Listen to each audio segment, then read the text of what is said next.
శంబల నగరం ఎక్కడుంది? కల్కి ఎందుకు అక్కడే జన్మించాడు? ఈ అద్భుత లోకం ఒక అంతుచిక్కని మిస్టరీ. శంబల నగరం ఇతిహాసాల్లో దాగిన రహస్య ప్రదేశం. ఇప్పటికీ కూడా ఉనికిలో ఉన్న ఈ నగరంలోకి ఇప్పటి వరకు కొందరే ప్రవేశించారు. మన దేశానికి ఎగువ ఉన్న ఈ నగరంపై హిట్లర్ కూడా కన్నేశాడు, కానీ కనిపెట్టలేకపోయాడు. ఇంతకీ ఈ శంబల నగరం ఎక్కడుంది?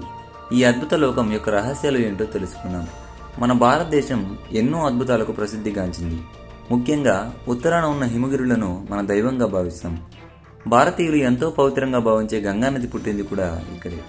ఆ పరమశివుడు కొలువై ఉన్న కైలాస పర్వతం మన దేశ పరిధిలో లేకున్నా ఎంతో మంది భారతీయులు ఆ పరమేశ్వరుడి దర్శనం కోసం అక్కడికి వెళ్తుంటారు.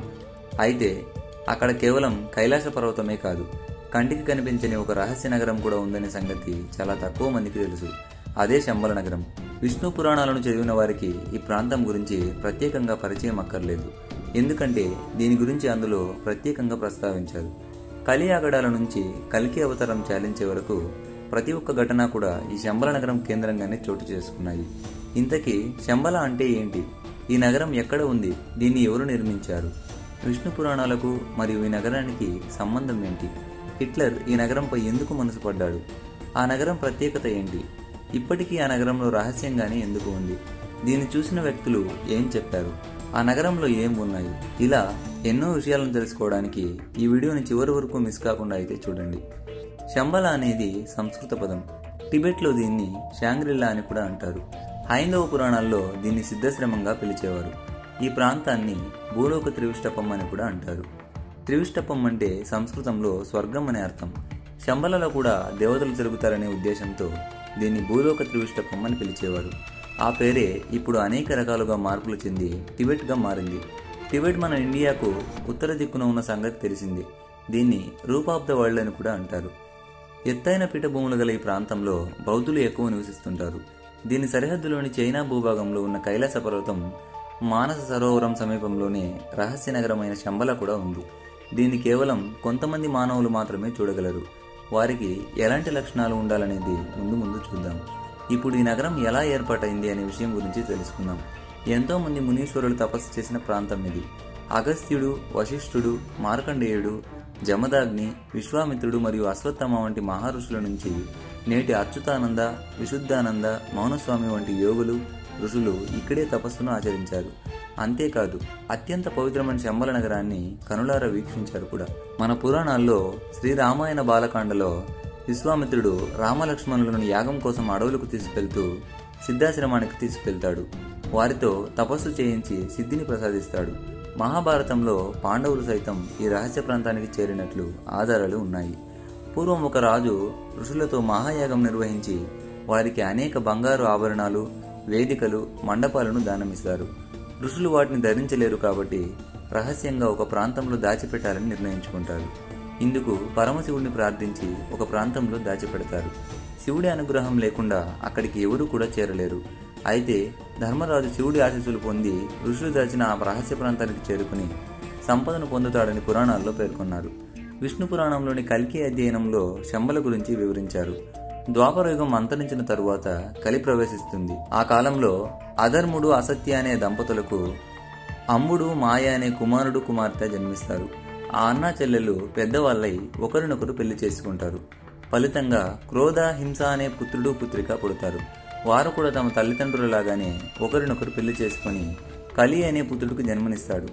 అతడే కలియుగానికి అధిపతి అవుతాడు. అతడి ఆధీనంలో ఉన్న కలియుగంలోనే మనం జీవిస్తున్నాం. కలికాలంలో అధర్మం, అన్యాయాలు హెచ్చుమీరుతాయి. నూనె కారుతున్నట్లుగా ఉండే నల్లని శరీరం, కాకి వంటి కడుపు, నల్లని సొరంగం వంటి నోరు, ఎర్రని మిడిగుడ్లతో ఉండే కలి శరీరం నుంచి నిత్యం అశుద్ధపు దుర్వాసన వస్తుంది. జూదం, మద్యపానం, స్త్రీలతో సంపర్కం వంటి అవలక్షణాలతో కలి లోకాన్ని పాలిస్తుంటాడు. కలిపాలన వల్ల లోకమంతా పాపులతో నిండిపోతుంది. దైవాన్ని చిన్నచూపు చూస్తారు. నాస్తికులు పెరిగి దైవారాధన అంతరించిపోతుంది. ఎవరైతే ఇలాంటి కిరాతకమైన బుద్ధులతో ఉంటారో వాళ్ళలోకి కలి ప్రవేశించి నీచమైన పనులు చేయిస్తుంటాడు. అలా 4 పాదాలుగా మానవ లోకం పాపాల పుట్టగా మారి ప్రజలు క్షుద్ర పూజలతో ప్రతికూల శక్తులను పూజించడం మొదలు పెడతారు. దీంతో దేవతలు శ్రీ మహావిష్ణువును ఆశ్రయించి లోకాన్ని రక్షించాలని వేడుకుంటారు. ఈ మేరకు శ్రీ మహావిష్ణువు దేవతలకు ధైర్యం చెబుతూ భరత వంశంలో శంబల అనే నగరంలో జన్మిస్తానని చెబుతాడు. ఆ నగరంలో విష్ణుయసుడు మరియు సుమతి అనే పవిత్రమైన దంపతులకు పుత్రుడిలా జన్మిస్తానని చెబుతాడు. లక్ష్మీదేవి సింహల ద్వీపంలో పద్మావతిగా అవతరిస్తుందని పేర్కొంటాడు. ఇచ్చిన మాట ప్రకారమే విష్ణుయసుడు మరియు సుమతిలకు 4 చేతులతో మహావిష్ణువు జన్మిస్తాడు. పవిత్ర గంగా ప్రక్షాళనలో ఆ 4 చేతులు 2 చేతులు అవుతాయి. మృత్యుంజయుడైన మార్కండేయుడు కల్కి అని నామకరణం చేస్తాడు.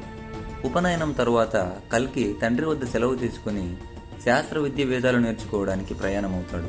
మార్గం మధ్యలో పరశురాముడు కనిపించి కల్కిని మహేంద్రగిరికి తీసుకెళ్తాడు. అక్కడ 64 విద్యలను కేవలం 4 నెలల్లో నేర్చుకుంటాడు. తర్వాత కల్కి బిల్వోదర క్షేత్రానికి చేరుకుంటాడు. అక్కడ శివుడిని ప్రార్థించి సాక్షాత్కారం పొందుతాడు. ఈ సందర్భంగా శివుడు కల్కిని తన ఒడిలో కూర్చోబెట్టుకుని జన్మ రహస్యం చెబుతాడు. కలికాలంలో పాపులను అంతం చేయడానికి అవతారంలో జన్మించావు అని చెప్పి దివ్యశక్తులు గల గరుడు అశ్వాన్ని బహుకరిస్తాడు. తరువాత రత్నపు పిడికిలి గల ఖడ్గాన్ని అందిస్తాడు. ఈ నేపథ్యంలో కల్కి సింహల ద్వీపానికి చేరుకుని పద్మావతిని పెళ్లి చేసుకుంటాడు. అక్కడి నుంచి శంబలకు తిరుగు ప్రయాణం అవుతాడు. అప్పటికే శంబల నగరం రూపురేఖలు మారిపోయాయి. ఎత్తైన భవనాలు, అందమైన సరస్సులు, సరోవరాలతో ఎంతో అందంగా ఆహ్లాదకరంగా కనిపిస్తుంది. ఒకప్పుడు చిన్న గ్రామంగా ఉండే ఆ ప్రాంతాన్ని విశ్వకర్మ ఒక మహానగరంగా మార్చడంతో శంబల సర్వంగా సుందరంగా తయారవుతుంది. అయితే పాపుల్లో మాత్రం ఎలాంటి మార్పు రాదు. దీంతో కల్కి అక్కడ అధర్ములను సంహరించి ధర్మ సంస్థాపన చేస్తాడు. ఈ నేపథ్యంలో దేవతలు శంబలకు వచ్చి కల్కిని దర్శించుకుంటారు. తిరిగి వైకుంఠానికి రావాలని ప్రార్థిస్తారు. దీంతో కల్కి సత్యయుగ స్థాపన చేసి గంగానది తీరంలో కల్కి అవతారం చాలిస్తాడు. విష్ణువుగా వైకుంఠానికి చేరుకుంటాడు. ధర్మానికి కేంద్రంగా మారిన శంబల అప్పటి నుంచి సాధారణ మానవులకు కనిపించకుండా అదృశ్యమవుతుంది. కలి ప్రభావం వల్ల పాపులుగా మారే మానవులకు ప్రవేశం లభించదు. ఈ నగరాన్ని చూడాలంటే ఆ మానవుడు ఎంతో స్వచ్ఛమైన మానవుడై ఉండాలి.